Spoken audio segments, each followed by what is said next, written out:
dead. She began to tear up now too. It's your sister, isn't it? I nodded. She was my best friend, and I'm never going to see her again. Aubrey took my hands into hers. Listen, I know you miss your sister, and I know it's going to be hard to get through life without her. But I want you to look into my eyes, Channing. See me for who I am. I'm just a lonely soul with no one to turn to. You and me, we're both lonely. We can do each other a lot of good, trust me. Her words eased the pain a little, which I didn't expect. The added kiss on the forehead was much like the bandage my soul sorely needed, and I threw my arms around her and kissed her on the lips. You're good to me, Aubrey. She smiled. Not half as good as you are to me. We made it to the music hall, and there was a booth open for ticket sales. I promptly bought our tickets and handed Aubrey hers. There was a hot dog cart near a concession stand, and I paid for 2 hot dogs and a large cola. As she held the cup in her hands, I looked into her eyes. They sparkled. You're really something, I said, watching her eat. She scoffed at the thought, but immediately blushed. You really got to quit that. I slid my right hand against the side of her face, pulling away the strands of hair in her eyes. So beautiful. I have a confession to make. I leaned over to her and whispered in her ear, I'm falling in love with you. Yeah? Well, you had me at crayfish. I mean, hello. You're doing it, Aubrey. She narrowed her eyes at me, and her mouth dropped open slightly as though she had offended me. Doing what? She asked, making me forget. Well, I don't want to make you forget about Sophie, she told me, with a mild sense of confidence in her tone. No, making me forget about how painful it is to grieve. I barely know you, Channing, but I'm falling fast for you. She tousled my hair again and held me tight. That's good, Aubrey. The feeling is mutual. The seats at the music hall began to fill quickly, and I put my arm around Aubrey as the band began assembling on the stage. It did me good to catch her grinning from ear to ear upon my skin touching hers. She tapped the small of my back, and I turned to face her. She shyly kissed me and turned back to face the stage. I stood behind her and put my arms around her, my hands falling upon her bare midriff. She twisted her head to kiss me again, and this time it was sensual and passionate. This was a public display of affection. I didn't give a damn that anybody saw it. I'm going to erase your pain, she breathed reassuringly. My eyes closed and the first note of music hit the air. You didn't tell me it was soft music. Channing, this is beautiful. I love it. It felt so good to sway back and forth with Aubrey in my arms. The taste of heaven was on my lips every time she touched them with hers. Upon the third song, my eyes grew wide as I turned to hear her sing along. My heart almost stopped right in my chest. Aubrey's voice was absolutely amazing, but that was not the problem. The tone, the pitch, everything sounded exactly the same as Sophie when I would hear her sing. Aubrey picked up on my facial expression and stopped singing along to ask me what was wrong this time. Nothing, I replied, forcing a smile and nodding my head to the music. You don't like the way I sing, do you? She asked, placing her gentle and sweet demeanor on hold for a moment. Look, it's not that. Can we just enjoy the show? I am enjoying the show, Channing. You're the one that looks upset again. I'm just wondering if it was something I did or not, that's all. It's nothing you've done. You can't help it. I began trailing off and realizing I have already said far too much. No, I sing like her, don't I? You were smiling a minute ago and then you got freaked out. Should have kept my mouth shut.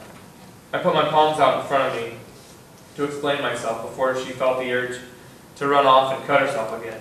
Taking her hands as the music continued to play, I bit my lip as I looked for the right words.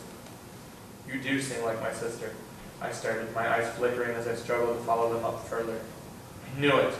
I should have just kept my stupid trap shut and this wouldn't have happened. I'm such an idiot. Now you hold on 1 second. First off, you're not an idiot. Second, there's no way you could have known. My words seemed of little comfort to her, but at least she didn't run off. I continued to shine a positive light on the matter. Listen, Aubrey, I'm not mad that you sing like Sophie. Actually, it's pretty refreshing. Almost like I get to hear her one last time. Maybe I'm crazy here, but maybe something really did happen when we joined hands and you touched her that day. You gained a part of her. So it's okay that I sing? She asked sweetly. I would never ask you to stop. I told her, you sing beautifully. I looked into Aubrey's eyes and kissed her lips, sure to pull back and let my body language do all the talking for the next few moments. My lips can't lie to you. These hands can't lie to you. My brain might tell me to lie to you at times, but my tongue won't follow through. I know your life has been hell, Aubrey, but trust me, I want to make it better. I want to make it with you. How can you love me for who I am when who I am is horrible, wretched even? She asked. You need to make me a promise, Aubrey. If we're going to do this, if we're going to be together, you've got to be more willing to have faith in yourself. She looked down. But it's so hard. It's so hard to do that, Channing. I understand that, but I've said it a million times. You need to look into yourself and see the Aubrey that I see. What exactly do you see when you look at me? I took her hands into mine and looked deep into her eyes. I see the love of my life. I see a woman that's fighting for her life because she doesn't feel loved or worthy of love. When I look at these scars on your arms from your cutting, it brings tears to my eyes, because I've never seen someone so willing to die because of their past. Aubrey, listen to me. When I look at you, I see the mother of my child. That's who I see. You think I'm worth marrying? Aubrey asked, a glimmer of hope suddenly sparking in her eyes. Every time I taste your kiss, I replied, watching her blush immediately. Stop, she said, shyly turning away from me. Aubrey, I want to take you out to dinner tonight, just you and me. Another motorcycle ride? She asked, almost squealing with delight at the very thought. Unless you'd rather have my mom and dad watch us from the adjacent booth, I could ask. I teased. I would love another ride, and I really like the helmet. You sure I can have it? Your mom and dad aren't going to be weird about it? Shaking my head, I assured her that I had paid for it to begin with. It did me good to offer it to someone who could use it, allowing Sophie's memory to properly live on in a positive light. You stopped me from cutting for days now. What's your secret? Aubrey asked, rubbing the small of my back. No secret. Just strong feelings for a beautiful woman. Come on, let's get the hell out of here and get something nice to eat. We headed back to my house, and she followed me inside, where I gathered up a set of nice clothes to wear for the evening's dinner. Funeral clothes? She noted, smiling as she pointed out what I had laid on my bed. I shrugged. Yeah, how about you?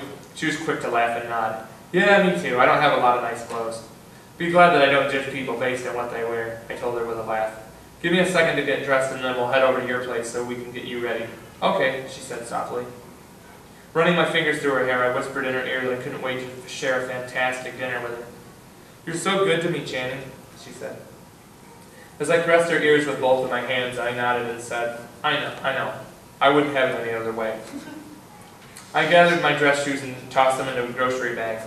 After tying the bag off and placing it into a compartment on the bike, she ran across the street to get ready. With a yawn, I headed to the barn and grabbed the gasoline container to top off the fuel tank.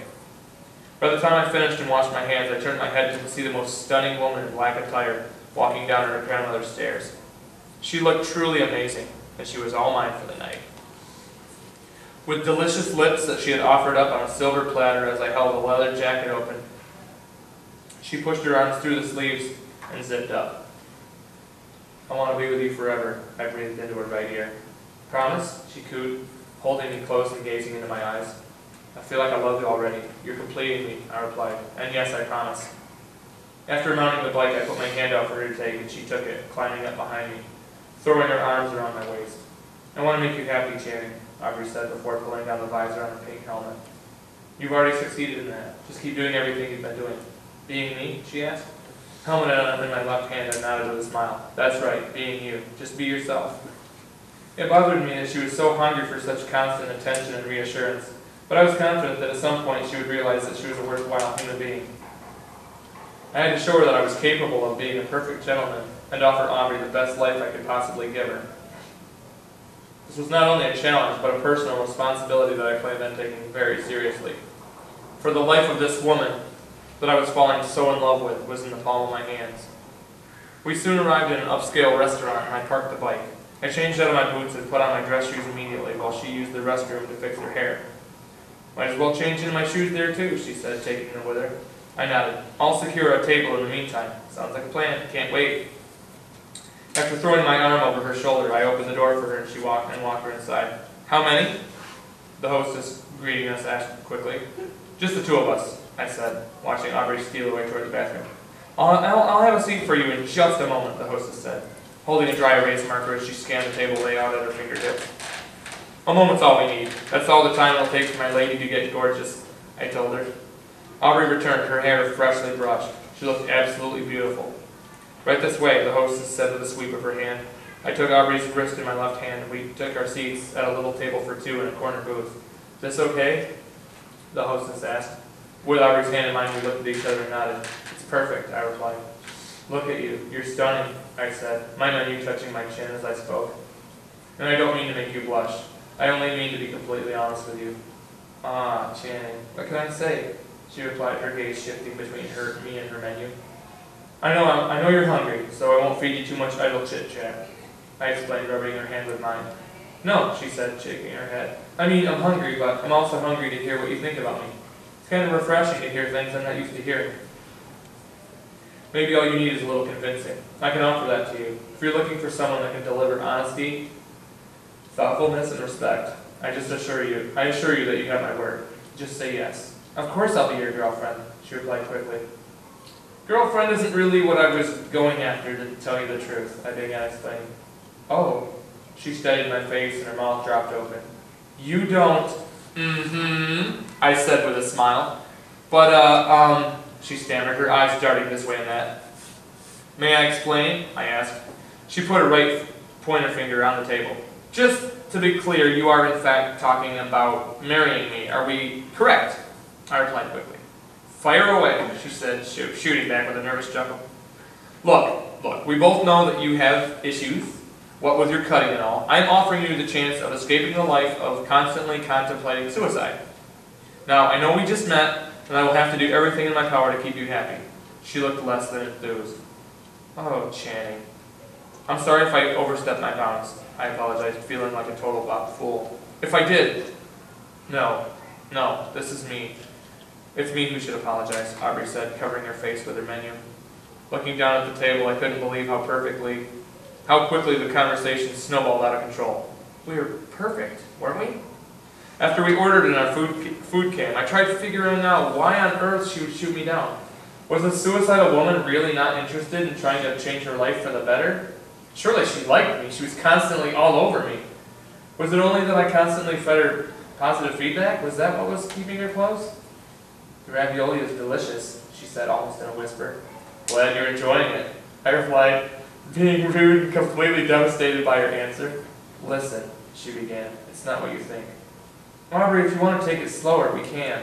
I was in the wrong for suggesting marriage when we barely still know each other. It was stupid. She shook her head, disagreeing with me. No, not stupid. Impulsive maybe, but not stupid. But you would be my girlfriend, right? I asked, almost pleading. Of course, without a doubt, she replied. Thank God. Aubrey, look, I want you to know that whenever you're ready to say yes, you just say the word. Can you promise me that? If taking it slow is what you want to do, you have my complete and total devotion. I just want to make this work. She said nothing, but offered a smile before finishing her meal. My gut instinct told me that if we got married, we would likely be living with her grandmother until she passed away. And that wasn't something Aubrey wanted to do. If that were the case, I completely respected that. What threw me, though, was that even after I got down on one knee and asked her to be my girlfriend, she didn't change. And when I say that she didn't change, I'm not talking about offering friends with benefits or anything like that.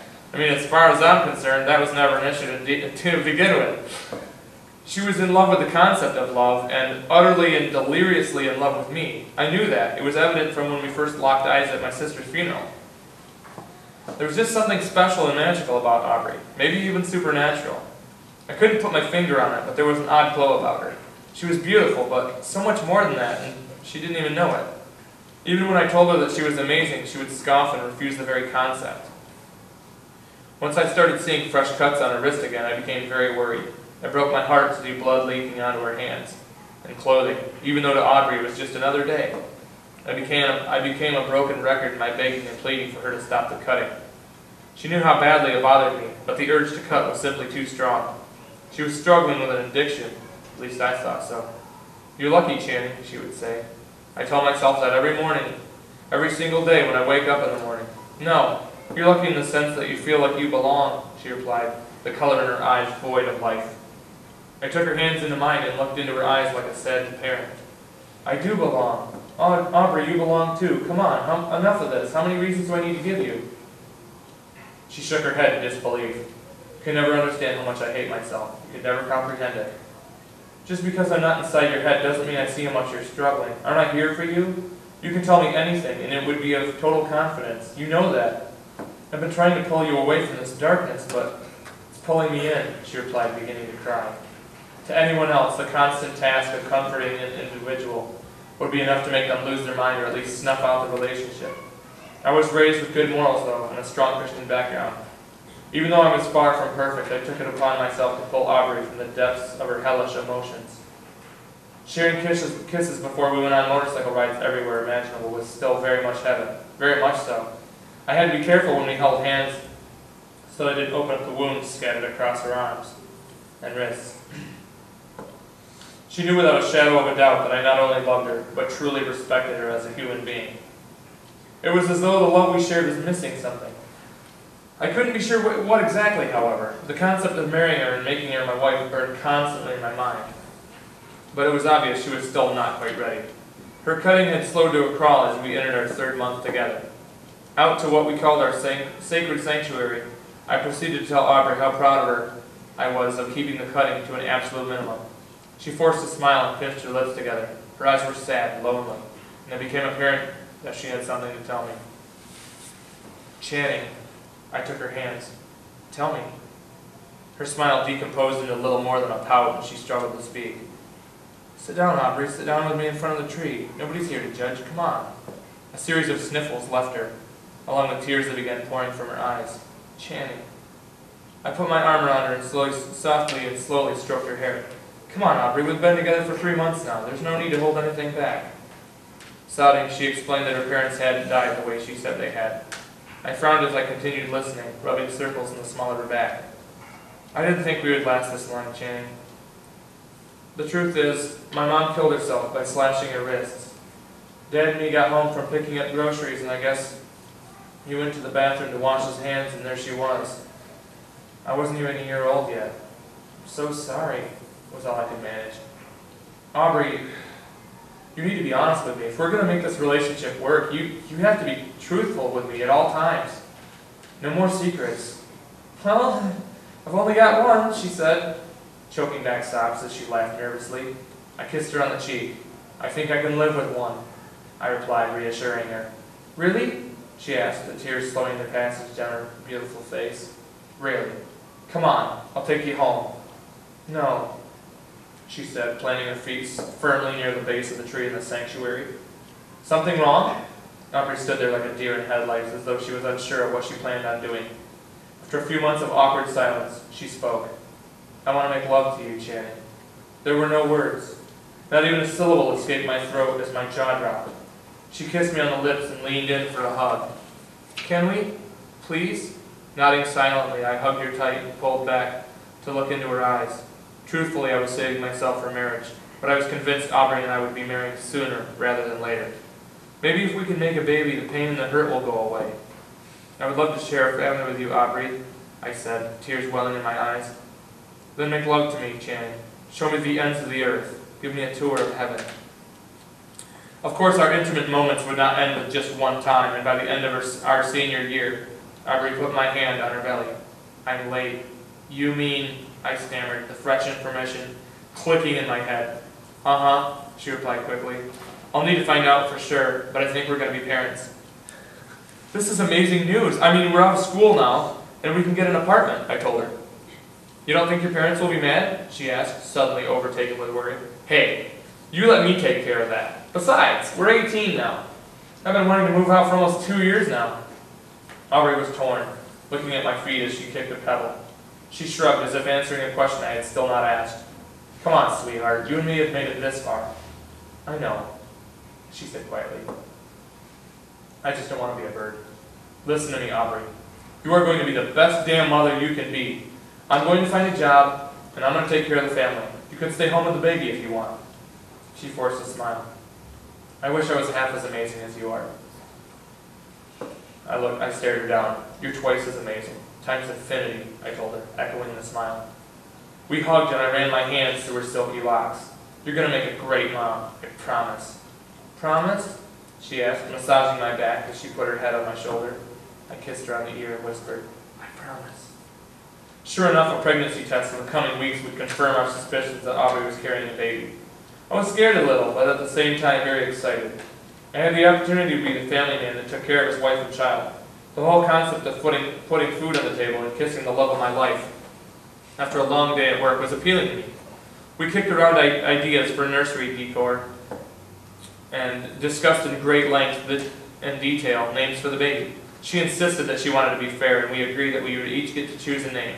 For example, she wanted dibs on the boy's name. Yeah? I asked, softly caressing her cheek with the back of my right hand. Josiah Benjamin. Do you like it?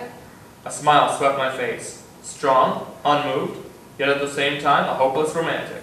Like you, she said, kissing me into the shade of the old oak as moonlight struck us. Like me, I replied, tasting the wild berry-flavored chapstick on her lips. You taste so good. I love you, Channing. You're the man that I want. You are the love of my life, Aubrey. Don't ever forget that. I won't, she said. I promise. I'll never forget that. We're going to be a family, Aubrey. Surely that should make you happy, I said, smiling, as I gathered a few strands of her hair into my hand. After kissing them, I kissed her passionately and held her close. I want to make it with you. You're the one I've looked for. I've hungered for you for so long, so damn long. When she kissed me back, her lips seemed cold. It wasn't one of her usual kisses, and something didn't feel right. Thinking that it might very well have just been me, I didn't press the issue. After all, I didn't want her to cut anymore. Besides, this baby was a godsend. It would cement the bond Aubrey and I shared and join us together for an eventual marriage. We would bring a child into the world and be the family I'd always dreamed of having.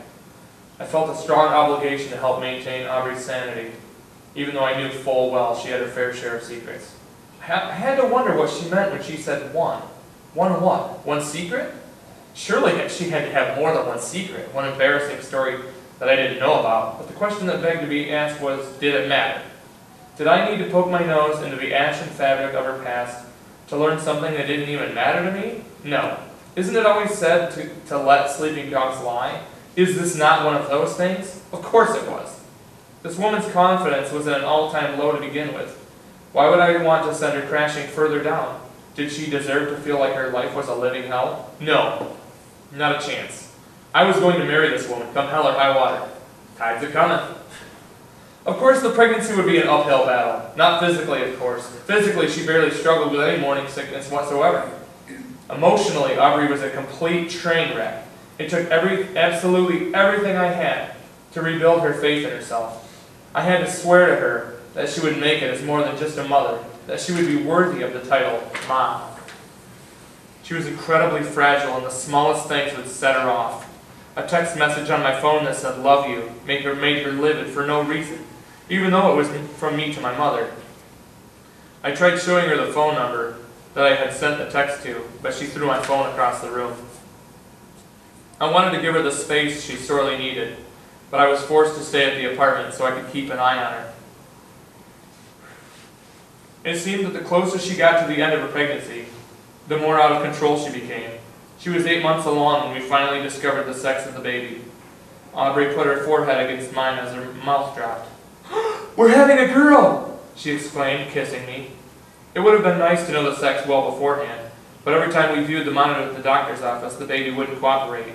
It did make for a nice surprise, though, and I was hopeful that my precious daughter would renew her mother's faith in the constant struggle against her cutting. "Channing!" she exclaimed. "You're going to get to name her!" I smiled proudly and held her tight. I can't wait to meet her. Aubrey was so excited on the drive home that she called everyone she knew to tell them we were having a girl. It did me good to see her in such a great mood. So great, in fact, that it would make for a great opportunity to go grocery shopping while she made all the phone calls. She agreed to my idea wholeheartedly and planned on taking a hot bath while I was gone. It melted my heart to see that she was in such a great mood. Aubrey was truly taking a turn for the better. After groceries, I had arrived home and keyed the lock, gently placing 2 heavy paper bags onto the dining room floor. "I bought those cookies you like, baby. Did you make all your phone calls?" She didn't reply. Worried that she might have fallen asleep in the bathtub, I knocked on the door. No response. I turned the knob. It was locked. Becoming more worried, I rapped more loudly on the door. "Aubrey, it's me, Channing. Open the door. You awake?" Still nothing. A handful of expletives left my mouth as I slammed into the door, again and again. Within moments I broke through, and there she was, razor blade in her right hand and slashed wrist on the left. The soapy water was pink, as her nude body shivered from the heavy loss of blood. She slowly turned her head to face me, but she spoke no words. I scrambled to gather the towels she laid out and applied pressure to her wrist as I fumbled for my cell phone. "Central Dispatch, what's the nature of your emergency?" Sobbing, I explained that Aubrey had tried to commit suicide, and I begged for help as soon as I could get it. "I've got an officer not 5 minutes from you. Hang tight and we'll get your girlfriend as soon as we can." Choking back tears, I thanked the dispatcher and ended the call. Maintaining firm pressure on Aubrey's gushing wound, Don't you die on me, Aubrey. So help me God, don't you die on me. Her eyes were vacant and hollow, slowly gazing over as she stared into me. I wrote to the police officer, answering all the standard questions that accompany situations like these. There was no shaking the disbelief that riddled my mind why Aubrey would do something like this. I didn't understand. I don't think I was even capable of comprehending the concept of her not only taking her own life, but the life of her unborn daughter. As I sat in the waiting room shaking my head, drinking cold and stale coffee and wanting to vomit, the minutes passed like hours. Covering my face with my hands, I cried for hours, not caring who saw. I thought I had been emotionally spent upon the shocking discovery of Aubrey's body, but there was nothing worse than hearing those words you never want to hear. A doctor dressed in bloodied scrubs came out to me and put his hand on my shoulder. The tears came again. "Yes?" I meekly asked, my voice breaking. I was sure I was going to die once he managed a syllable. "Are you Channing?" Voice breaking and lips pursed. I nodded. I'm very sorry to tell you that we did everything we could. I'm so sorry." "No," I said stiffly. "I'm ready to take her home. We're going to have a roast tonight. She loves her carrots." "Mr. Channing, I know you're in shock, but Aubrey is no longer with us." Screaming, I bolted toward the operating room, but the doctor threw his arms around me, stopping me from going any further. "Oh, please, God!" I sobbed, my right hand clawing toward the door in a final attempt to gather my pregnant sweetheart and head home. He gripped me hard and pressed a closed fist against the small of my back. "She's gone, man. Let her go. Just let her go." I wiped my eyes and stood there in the doctor's embrace. "My sweet Aubrey." The doctor pulled himself away from me for a moment as I tried my best to compose myself. There is a small bit of good news to be had. Sniffling, I cocked my head to the side and wiped my eyes with a shirt sleeve. What good could possibly have come from this? Aubrey was not dead on arrival. She was still with us long enough to deliver your daughter. I hugged the doctor with both arms. "Oh, thank God. Thank you. Thank you so much. Can I see her? I can't let you do that right now. We're going to need to keep her for observation. Maybe a week, maybe 2. The emergency C-section we performed really threw her for a loop. But she's healthy. Tell me she's healthy. 10 fingers?" I asked impatiently. "And 10 toes. You're a father of a beautiful baby girl. Now, I don't mean to be rude, but I really do need to get back in there." With a nod, I shook the doctor's hand and off he went. A police officer tapped me on the shoulder, and I turned to face him. He was incredibly apologetic as he tried to understand the situation himself. I explained that there was no reason for Aubrey to kill herself, even though I told the officer she had been cutting since I knew her. He handed me a slightly damp but still sealed envelope. "What's this?" I asked. "Possibly evidence of suicide. Would you do me the honor?" he continued. I shrugged as I gently opened the envelope to reveal Aubrey's final thoughts. "You want to read the letter?" You have to read the letter. It's all the time. No. That'd be the cruelest. You guys ready? That's all the time we have. You guys ready? "My dearest Channing, I know how badly you wanted to be a family with me and the baby. You're at the store getting groceries and being the man of the house. Since we've been together, I have always thought of you as my beautiful man. All those times you took me out on the water to catch those crayfish. You made me feel like a part of something. I know how badly I hurt you when you proposed at the Olive Garden and I told you no. Well, I'm glad you can't see me as I'm writing this, but I'm crying. I know I would be a terrible mother, and there's nothing I can do to change that. Please don't argue that fact, okay? When we made love, you showed me the ends of the earth and the whole of heaven. You made me feel the way a woman should feel, like royalty. There was never one time when you didn't make me feel like a queen or a princess. It was I that treated you poorly, and for that I must apologize. Trust me when I say there was nothing holding me back from being your wife. It wasn't too fast. Caressing your muscles and kissing your lips made me feel so alive. But that one secret that I have kept from you, I have kept for far too long. Are you ready? Do you remember when we met at your sister Sophie's funeral? You told me you were considering suicide, and I admitted that I was too. Remember? All right, look, I'm just going to say it. I have not always been a cutter. I think I gave you the idea that I've been cutting all my life, and, well, the truth is, I haven't.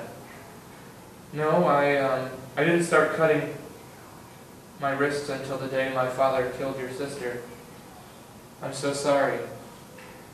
The police officer took the letter, tucked it into the envelope, and left, leaving me to place my head against a brick wall and drown in a sea of my own tears.